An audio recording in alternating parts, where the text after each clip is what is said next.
અરજી મળી 360, વેચા વધારાના 60,000, તેને આપણે શું કરવાના? ના મંજૂર કર્યા. હવે જે બચેલા શેર છે 3 લાખ જે બહાર પડેલા તે શેર આપણે શું કરવાના છે? મંજૂર કરવાના છે. બરાબર, એટલે એને કેવા છે? મંજૂર છે. બરાબર, તો એ મંજૂર શેર પર આમ નોંધ ઇક્વિટી શેર અરજી ખાતે ઉધાર 3 લાખ શેર પર કેટલા આવશે?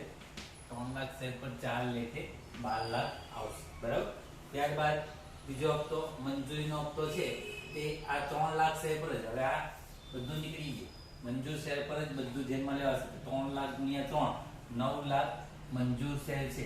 તો મંજૂરીની આમનો આધારે ઇક્વિટી શેર મંજૂરી ખાતે ઉધાર 3 લાખ ગુણ્યા 3 ઇક્વિટી શેર મૂડી ખાતે, એટલે કે મંજૂરીના નાણાં આપણે આ મંગાવ્યાની આમનોન કહેવાય. મંજૂરીના નાણાં મંગાવ્યા. એમ સમજો કે 3 લાખ શેર પર 4 લેખે બધાએ આપી દીધા પૈસા. હવે 3 મંગાવવાના આપણે. તો પેલા મંગાવવાની આમનોન એટલે એરિયા કે 3 લાખ શેર પર 3 લેખે 9 લાખ રૂપિયા મંગાવીએ. બરાબર, બાબત જે 3 લાખ શેર પર 3 દીઠ મંજૂરીના નાણાં મંગાવ્યા તેના. ત્યાર પછી એના નાણાં મળે તો પૈસા એ લોકો બધા ભરી દે. એટલે પૈસા આવે એટલે બેંક ખાતે ઉધાર 3 લાખ ગુણ્યા 3, 9 લાખ બધા જ મળી ગયા એવું સમજીએ તો બેંક ખાતે ઉધાર ઇક્વિટી શેર મંજૂરી ખાતે. અને એવી જ રીતે આખરી હપ્તો તો 3 લાખ ગુણ્યા 3, 9 લાખ મંગાવવાના. તો પહેલા આપણે મંગાવવા પહેલા આમનામ શું કરવાની? તો ઇક્વિટી શેર આખરી હપ્તા ખાતે ઉધાર તો ઇક્વિટી શેર મૂડી ખાતે 3 લાખ શેર પર 3 લેખે 9 લાખ મળ્યા મંગાવ્યા. સોરી, હવે એના નાણાં મળે તો પહેલા આપણે મંગાવીએ, પછી થોડો સમય પછી આપવામાં આવે, બધા પૈસા ભરી દે એટલે બેંકમાં પૈસા આવે એટલે બેંક ખાતે ઉધાર 9 લાખ એ આખરી હપ્તા ખાતે 9 લાખ આ રીતે થશે. હવે અત્યારે જે આપણે દાખલો જોયો હિંમતનગરનો મેવાડા લિમિટેડ વાળો, આના નંબર 58, તો એ દાખલામાં તમે આગળ જોશો તો એવું કીધું છે કે એક શેર હોલ્ડર આશાએ ધારણ કરેલા 2000 શેર પરથી આખરી હપ્તાની રકમ સિવાય બધા શેર પર મંજૂરી તથા આખરી હપ્તાની રકમ મળી ગઈ. એટલે હવે એવું કીધું છે કે એક શેર હોલ્ડર આ આખરી હપ્તો જે છે, આખરી હપ્તો એના નાણાં 2000 એની પાસે શેર છે એના નાણાં પરથી નથી. તો આ દાખલો સમજવામાં પહેલા આપણે આ ટોપિક સમજવા પહેલા આપણે આમનોનમાં ચેન્જ આ સેમ આમનોન આવશે બધી, માત્ર આ બે આમનોન બદલાશે. અને એ સમજવા માટે પહેલા આપણે થિયરી સમજવી પડશે. તો પહેલા થિયરી પર સમજી લઈએ. પાના નંબર 13 ઉપર એની થિયરી આપવામાં આવી છે. તો જોઈએ પાના નંબર 13 ઉપર એની થિયરી. મળવાના બાકી હપ્તા. તે પહેલા ઉદાહરણ 2 છે, સિમ્પલ જ છે, તમે વાંચશો એટલે બી સમજાઈ જશે. આપણે શેર મૂડીનું વર્ગીકરણ અગાઉ સમજેલા તે જ વર્ગીકરણ છે અને કોઈ જગ્યાએ પરીક્ષામાં પૂછવાનું નથી. તો હવે જોઈએ મળવાના બાકી હપ્તા, કોલ ઇન એરિયર્સ. જ્યારે શેર હોલ્ડર્સ પાસે શેર મંજૂરી કે હપ્તાની રકમ મંગાવે ત્યારે જો કોઈ કારણસર તે સમયસર રકમ ચૂકવે નહીં ત્યારે આ નહીં ચૂકવાયેલી રકમને મળવાના બાકી હપ્તા કહેવામાં આવે છે. હવે તમે આંકડા યાદ રાખી લેજો. 1440, 240, 12 લાખ, 9 લાખ બધા સેમ આવશે, ખાલી થોડોક ચેન્જ આવશે. બરાબર, આ દાખલો એનો એ જ છે, પરંતુ એક મળવાના બાકી હપ્તો આપણે સમજવાનો છે. તો એ સમજવા માટે હું આ રકમ અત્યારે કાઢી નાખું છું. પાછો એનો એક દાખલો આપણે સમજવાનો છે.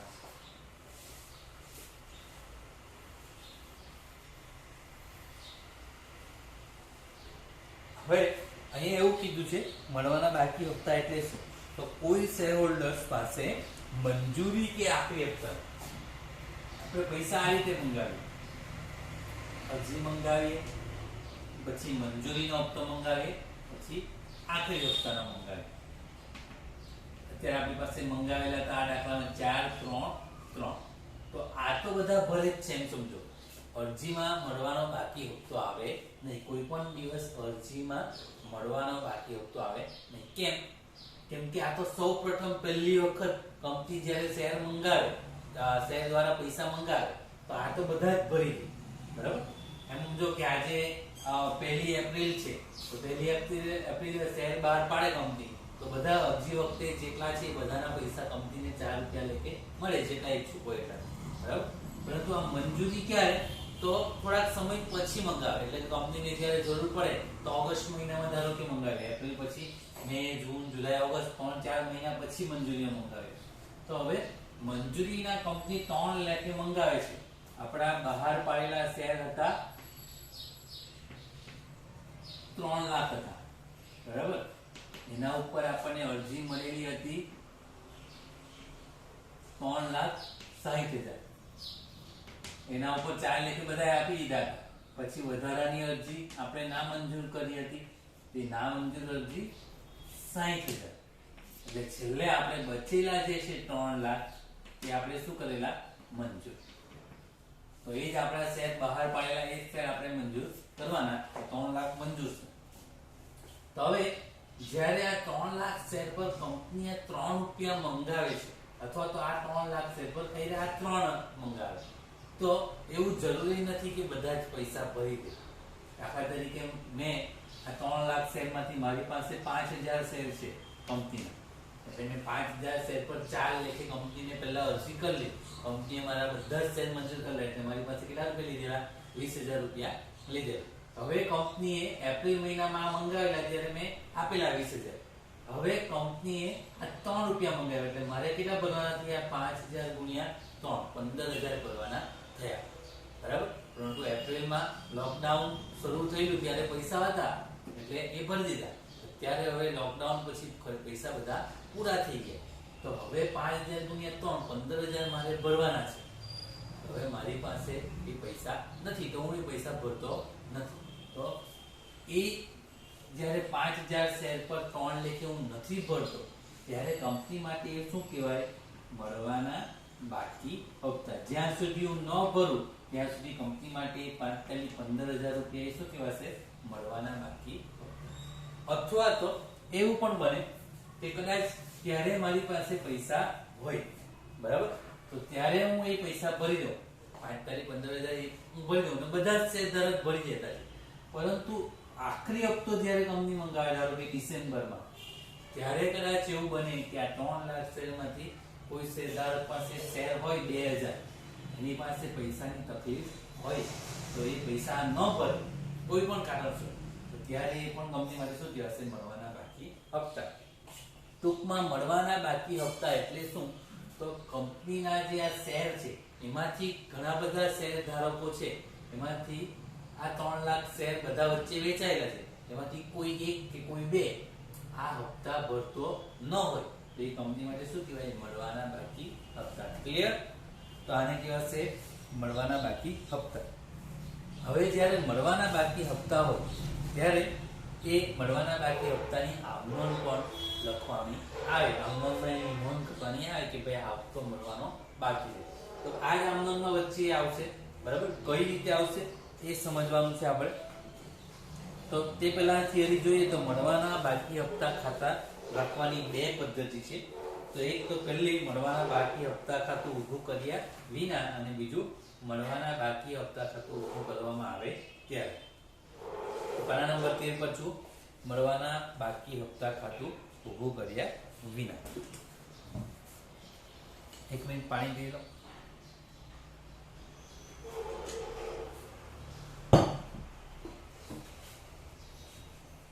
આ પદ્ધતિમાં મળવાના બાકી હપ્તા ખાતું ઊભું કરવામાં આવતું નથી. કંપની દ્વારા જે તે હપ્તા મંગાવવામાં આવે ત્યારે તેટલી જ રકમ શેરહોલ્ડર પાસેથી મળે અને તેટલી જ બેંક ખાતે ઉધારીને જે તે હપ્તા ખાતે લઈ જવામાં આવે છે. ત્યાર પછી જેથી નહીં ચૂકવાયેલ હપ્તાની રકમ જેટલી ઉધાર બાકી જે તે હપ્તા ખાતાની રહેશે. જ્યારે ભવિષ્યમાં શેરહોલ્ડર આ પૈસા ચૂકવશે ત્યારે બેંક ખાતે ઉધારીને તે જે તે હપ્તા ખાતે જમા કરવામાં આવે છે. અને બીજી પદ્ધતિ મળવાના બાકી હપ્તા ખાતું ઊભું કરવામાં આવે ત્યારે. આ પદ્ધતિમાં મળવાના બાકી હપ્તા ખાતું ઊભું કરવામાં આવે છે જ્યારે જે તે હપ્તા મંગાવવામાં આવે ત્યારે તેના જેટલી રકમ શેરહોલ્ડર દ્વારા ચૂકવાય તે બેંક ખાતે ઉધારવામાં આવે છે. તે તેમજ જેટલી રકમ શેરહોલ્ડર દ્વારા ચૂકવાતી નથી તે મળવાના બાકી હપ્તા ખાતે ઉધારવામાં આવે છે. આ ખોટી થિયરી છે તે આપણે પ્રેક્ટિકલી સમજીએ એટલે તમને ક્લિયર થઈ જશે થિયરી, બરાબર.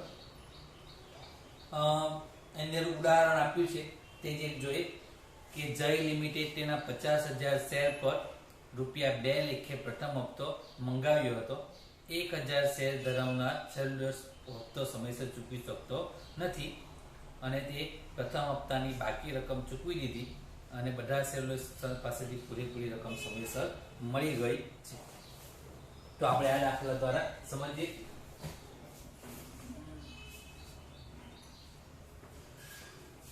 જય લિમિટેડ 50,000 શેર પર 2 લેખે પ્રથમ હપ્તો મંગાવ્યો.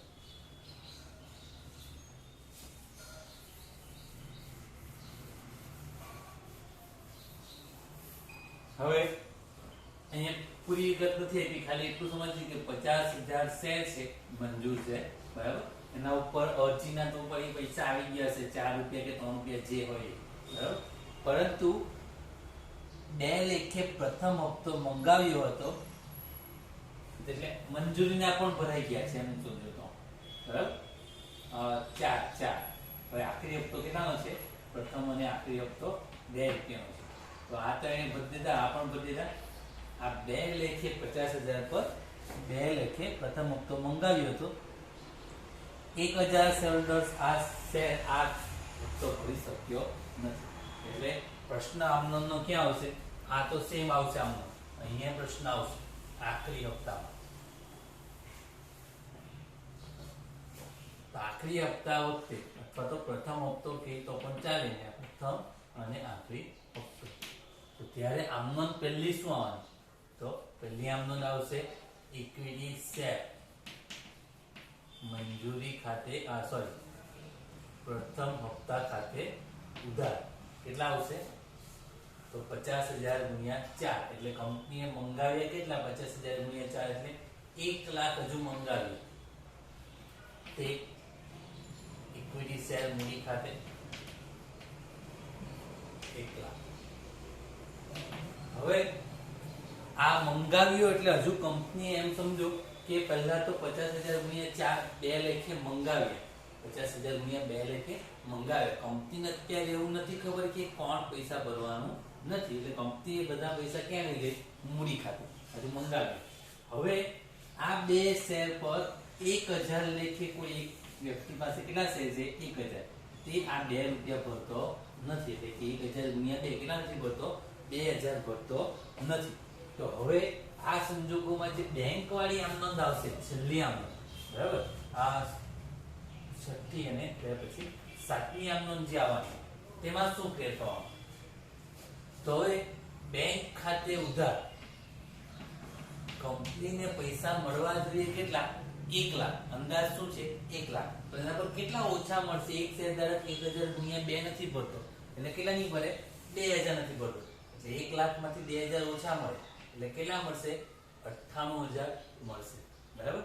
હવે અહીંયા બે પદ્ધતિ છે. બંને પદ્ધતિ પહેલા પહેલી પદ્ધતિ આપણે જે છે તે પ્રમાણે આમનું 98,000 બેંક ખાતે ઉધાર તે ઇક્વિટી શેર મંજૂરી ખાતે જમા 98. આ પહેલી પદ્ધતિ. અથવા બાજુમાં જ બીજી, મળવાના બાકી હપ્તા ખાતું ઊભું ન કરવામાં આવે ત્યારે, ને હવે મળવાના બાકી હપ્તા ખાતું ઊભું કરવામાં આવે ત્યારે આમનું શું બને? તો સેમ આમનું બેંક ખાતે ઉધાર મળ્યા કેટલા? 98,000. જે 2,000 નથી મળ્યા તેને શું કહેવાશે? મળવાના બાકી હપ્તા ખાતે ઉધાર. તે ઇક્વિટી શેર પ્રથમ હપ્તા ખાતે કેટલા? 1 લાખ. આ રીતે નોંધ કરવામાં આવે, 2 માંથી 1. અને ત્યાર પછી છેલ્લે જ્યારે આ શેરધારક 1,000 ગુણ્યા 2 નથી ભરતો, તે હવે છેલ્લે ભરી દે છે, તો ત્યારે પૈસા આવે ત્યારે આમનો શું થશે? બેંક ખાતે ઉધાર કેટલા આવશે? 2,000. તે મળવાના બાકી હપ્તા ખાતે 2,000, બરાબર. સોરી, અહીંયા આ પદ્ધતિ પ્રમાણે શું થશે? બેંક ખાતે ઉધાર તે કયો છે? સોરી, એ મંજૂરી નહીં આવશે, હપ્તા ખાતે. ઇક્વિટી શેર પ્રથમ હપ્તા ખાતે. અને આ પદ્ધતિ પ્રમાણે આમનો શું આવશે? બેંક ખાતે ઉધાર ત્યાં મળવાના બાકી હપ્તા ઉધાર તેને શું કરી દેવાનું જરૂર. તો આ રીતે આવશે. તો આપણે હવે સ્વાધ્યાયમાં જે આપણો દાખલો અગાઉ ગણ્યો તે દાખલો આ પદ્ધતિથી ગણીએ. બરાબર, થોડોક ચેન્જ આવશે આમનામાં. બરાબર, આખો દાખલો કરશું એટલે સમજાઈ જશે. બરાબર, તો આપણે જોઈ લઈએ.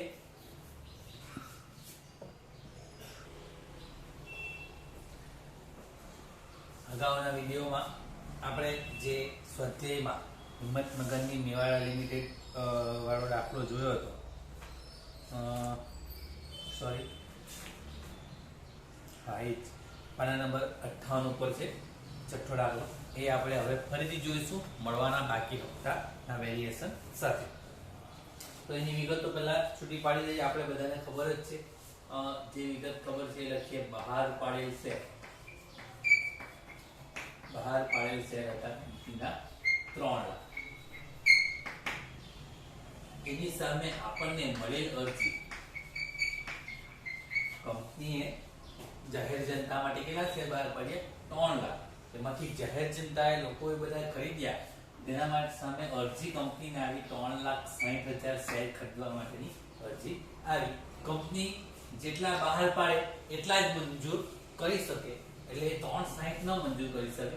એટલે વધારાની અરજી કંપની શું કરવી પડે?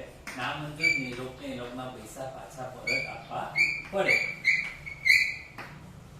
તો વધારાના 60,000 શેર છે એ કંપની શું કરશે? નામંજૂર. એટલે છેલ્લે મંજૂર શેર કેટલા કરશે કંપની? 360 માંથી 60 જાય એટલે 3 લાખ. એટલે કે જેટલા બહાર પાડ્યા એટલા જ કંપની શું કરશે? મંજૂર કરશે. હવે આપણને હપ્તા કંઈક આ રીતે મળ્યા હતા કે અરજી વખતે મળ્યા હતા, મંગાવ્યા હતા 4, મંજૂરી વખતે મંગાવ્યા હતા 3 અને આખરી હપ્તા વખતે મંગાવ્યા હતા 3. એમ કુલ 10 રૂપિયા મંગાવ્યા હતા. હવે આપણે રકમને એકવાર જોઈએ. અંદર આવી ગયેલી વિગત બધી જ. પહેલા તો સત્તાવાર થાપણ છે એની આપણે કોઈ જરૂર નથી દાખલામાં. બરાબર, કંપનીએ 3 લાખ ઇક્વિટી શેર બહાર પાડ્યા, એટલે કે બહાર પાડેલા શેર 3 લાખ. અરજી વખતે 4, મંજૂરી વખતે 3 અને આખરી હપ્તા વખતે 3. આ રીતે મંગાવ્યા. કંપનીએ 3,60,000 અરજી મળી, એટલે કે મળેલ અરજી 360. આ છૂટું પાડતા આવડવું જોઈએ તમને. બરાબર, ત્યાર પછી કીધું છે વધારાની અરજી ના મંજૂર કરી, એટલે કે ના મંજૂર અરજી આપણે કેટલી કરવાની છે? 60,000. બરાબર, ત્યાર પછીનો પેરેગ્રાફ આપણે બાકી રાખ્યો હતો એ હવે જોઈએ. તો એક શેર હોલ્ડર આશાએ ધારણ કરેલ શેર 2,000 ઇક્વિટી શેર પરથી આખરી હપ્તા સિવાય બધા મંજૂરી તથા આખરી હપ્તાની રકમ ભરત મળી જાય છે. ફરીથી વાંચું છું. એક શેર હોલ્ડર આશાએ ધારણ કરેલ 2,000 શેર, એટલે કે આ 3 લાખ જે શેર છે એમાંથી આશા નામની એક શેરધારક છે, એની પાસે કેટલા શેર છે? 2,000 શેર છે. તેણે આ હપ્તો ભર્યો, આ બી ભર્યો, પરંતુ આખરી હપ્તાના નાણાં એ ભરતી નથી. તે સિવાય બધા જ શેર ધારકો, એટલે કે તે સિવાય આ 3 લાખમાંથી 2,000 નીકળી જાય, એટલે 2,98,000 શેર ધારકો આ મંજૂરી અને આખરી હપ્તો ભરી દે છે. કંપનીના ચોપડે આમનું બનાવવાની છે. ઇક્વિટી શેર મૂડી ખાતું બી બનાવવાનું છે, અને ઇક્વિટી શેર અરજી ખાતું, અને ઇક્વિટી શેર મંજૂરી ખાતું અને આખરે હપ્તા ખાતું પણ તૈયાર કરવાનું છે. પરીક્ષામાં ખાતા તૈયાર કરવાનું આવતું નથી, પણ આપણે જોઈ લઈશું. તો હવે જે વેરિએશન છે આપણે લખી દઈએ કે આશા નામની એક શેરધારક છે, એના 2,000 શેર છે. એ કયો હપ્તો નથી ભરતી? આખરી હપ્તો. બરાબર, આ રીતે એટલા માટે લખવાનું છે કે દરેક દાખલામાં તમે આ રીતે લખશો તો તમને દાખલો ગણતી વખતે તમારે રકમમાં જોવું પડે નહીં, વારંવાર શોધવું પડે નહીં, અહીંયાથી બધું મળી જશે. આમ આપણી આખી રકમ આવી. હવે આપણે આમનોન લખવાની શરૂઆત કરીએ. તો પહેલી આમનોન આપણી શાની આવશે? અરજી માટેની. તો અરજી વખતેની આમનોનમાં પહેલી આમનોન કઈ? યાદ છે બધાને? કઈ આવશે? યસ, બેંક ખાતે ઉધાર. પહેલી આમનોન આવશે બેંક ખાતે ઉધાર. તે ઇક્વિટી શેર અરજી ખાતે જમા. ગણતરીમાં આંકડાઓ કયા આવશે? તો પહેલી આમનોન આપણે લખીએ અરજી વખતેની. આંકડા બી કયા લેવાના? અરજી. કેટલી અરજી મળી? 3,60,000. અરજી વખતે આપણે અત્યારે અહીંયા છે 3,60,000 ગુણ્યા 4 કેટલા મળશે? 14,40,000 રૂપિયા આપણને મળવાના. પૈસા મળે એટલે બેંક ખાતે ઉધાર થશે. 3,60,000 ગુણ્યા 4 એટલે કે 14,40,000. ઇક્વિટી શેર અરજી ખાતે 14,40,000. હવે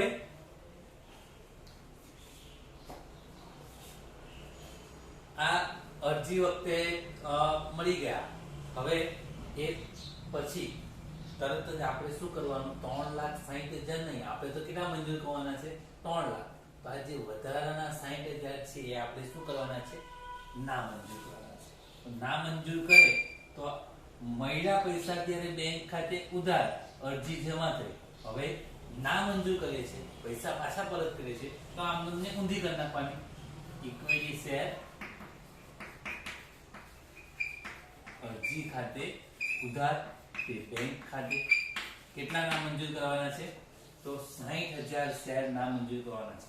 તો 60,000 ગુણ્યા કેટલા રૂપિયા પાછા પરત કરવાના? 4 રૂપિયા લેખે 60,000 ગુણ્યા 4 એટલે 2,40,000 રૂપિયા પરત કરવાના છે. હવે એમ સમજો કે 14,40,000 માંથી 2,40,000 આપણે પરત કરી દઈએ તો બચે કેટલા?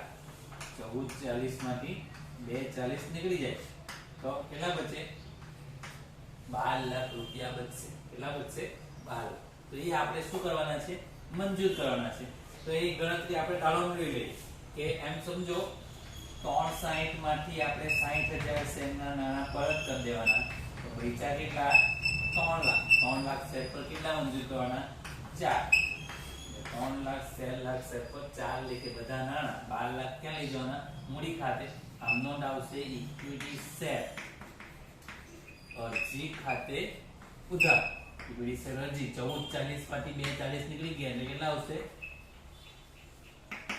12 લાખ. ઇક્વિટી શેર અરજી જમા કેટલાની છે? 14,40. ઉધાર કેટલાની થઈ?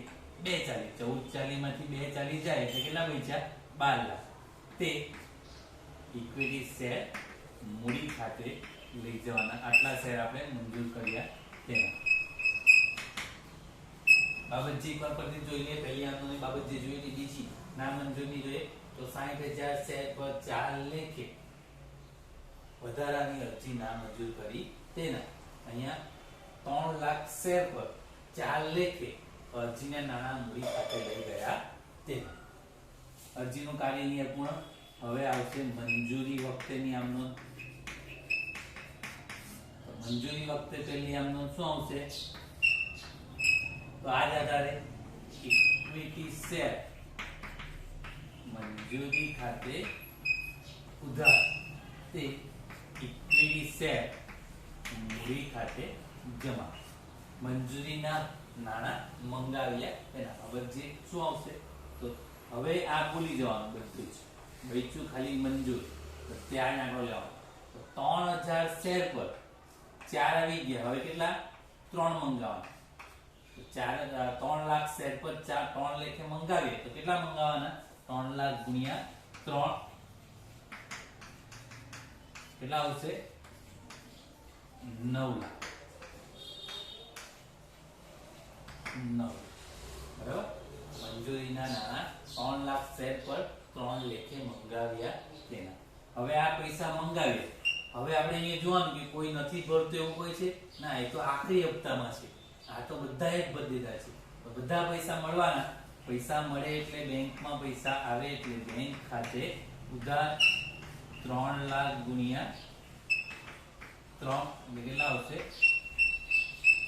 9 લાખ. તે શાના મળ્યા? ઇક્વિટી શેર અરજી મંજૂરી ખાતે લખવાના. 3 લાખ ગુણ્યા 3 એટલે કેટલા આવશે? 9. ત્યારબાદ છેલ્લો આવશે આખરી હપ્તો.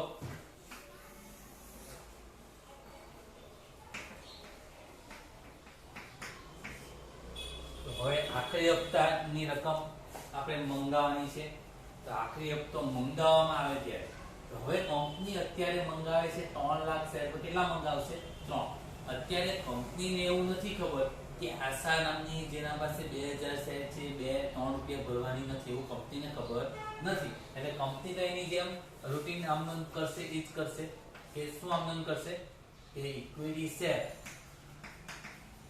આખરી હપ્તા ખાતે ઉધાર. કંપનીને એવો અંદાજ છે કે ભાઈ 3 લાખ શેર પર કેટલા મળશે, 3 લાખ શેર પર કેટલા મળશે, આખરી હપ્તો 3 નો એટલે કેટલા મળવા જોઈએ, 9 લાખ મળશે. એવા અંદાજ સાથે 9 લાખ રૂપિયા કંપની મંગાવે છે, બધાને લેટર મોકલાવે કે ભાઈ આખરી હપ્તો ભરી જાવ, બરાબર.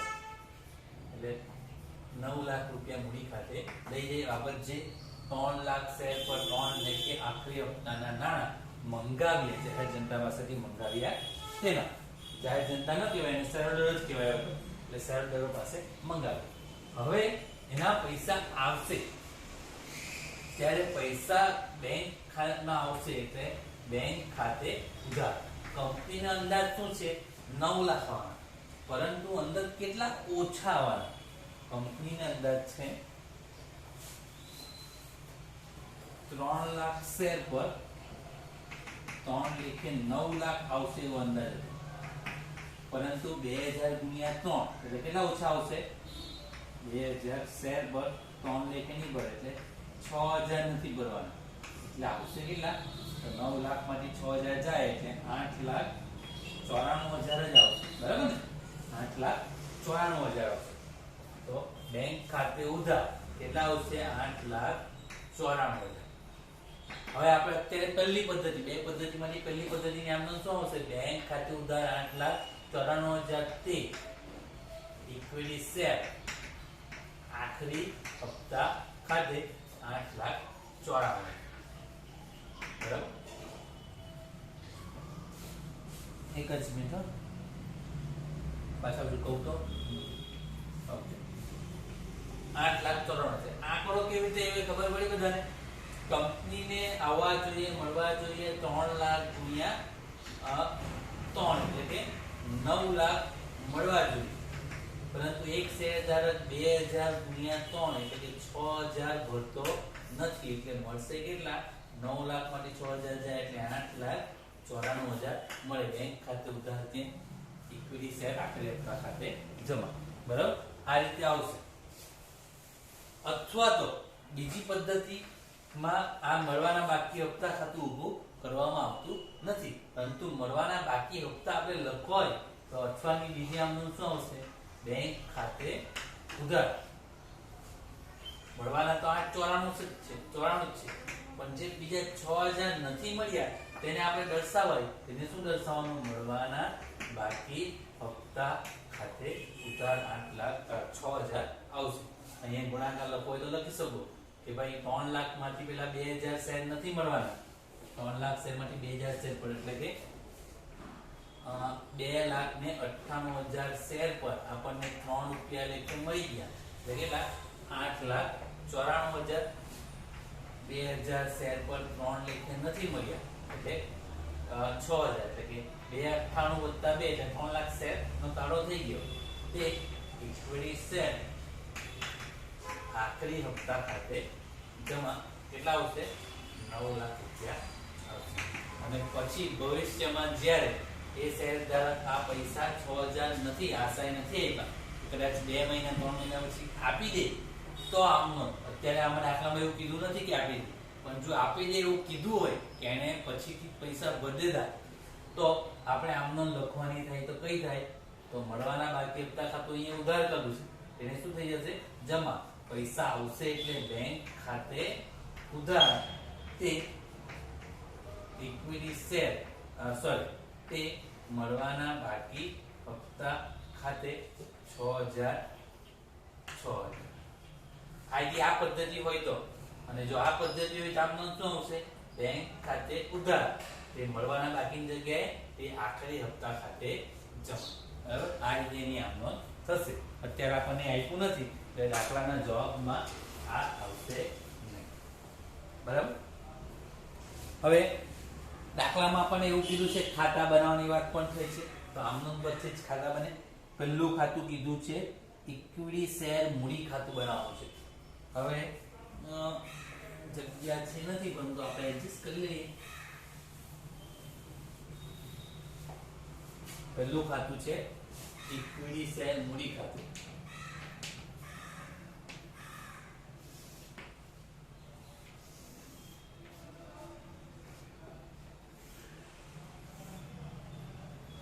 એક જ મિનિટ થોડું વ્યવસ્થિત કરી લઈએ.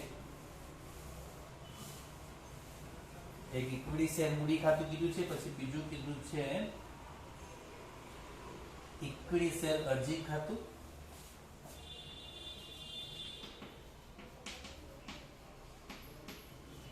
પછી કીધું છે ઇક્વિટી શેર મંજૂરી ખાતું, અને ત્યાર પછી ઇક્વિટી શેર આખરી હપ્તા ખાતું પણ કીધું છે. તો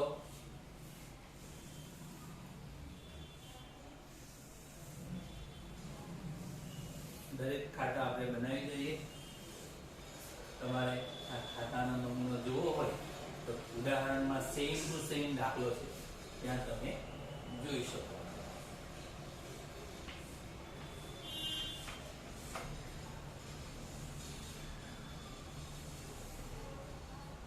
એકદમ સિમ્પલ છે, કઈ ચિંતા કરવાની જરૂર નથી. ખાતું આવે તો બરાબર, જેમ આપણે 11 બનાવતા હતા ઉધાર જમા એ રીતે જ બનાવવાના છે ખાતાઓની. હવે આમ નોંધ પ્રમાણે જતા જઈએ. પહેલું બેંક ખાતે ઉધાર તે ઇક્વિટી શેર અરજી ખાતે, એટલે કે ઇક્વિટી શેર અરજી ખાતામાં કઈ બાજુ? જમા બાજુ. લખવાનું શું? બેંક ખાતે કેટલા જમા છે? 14,40,000 બરાબર. બીજી આમ નોંધમાં અરજી ખાતે ઉધાર કેટલા છે? 2,40,000. અરજી ખાતામાં ઉધાર બાજુ લખી દેવાના 2,40,000 લખવાના શાના ખાતે? બેંક ખાતે. એ અરજી ખાતું પૂરું. ત્યાર પછી ત્રીજું અરજી ખાતે ઉધાર 12,00,000. તો અહીંયા અરજી ખાતે ઉધાર લખવાનું શાના ખાતે? ઇક્વિટી શેર મૂડી ખાતે 12,00,000. અહીંયા અરજી ખાતું સરભર થઈ ગયું. જોજો 14,40,000 14,40,000 14,40,000. ત્યાર પછી મંજૂરીની આમ નોંધ જોઈએ તો મંજૂરી વખતે ઇક્વિટી શેર મંજૂરી ખાતે ઉધાર થી ઇક્વિટી શેર મૂડી ખાતે. તો મંજૂરી ખાતે ઉધાર બાજુ લખવાનું શેર મૂડી ખાતે કેટલા છે? 9,00,000 બરાબર. ત્યાર પછી બેંક ખાતે ઉધાર તે મંજૂરી ખાતે, તો મંજૂરી ખાતાના જમા બાજુ લખવાનું બેંક ખાતે કેટલા આવશે? 9,00,000. અહીંયા મંજૂરી ખાતું પણ તમારું સરભર થઈ ગયું 9,00,000.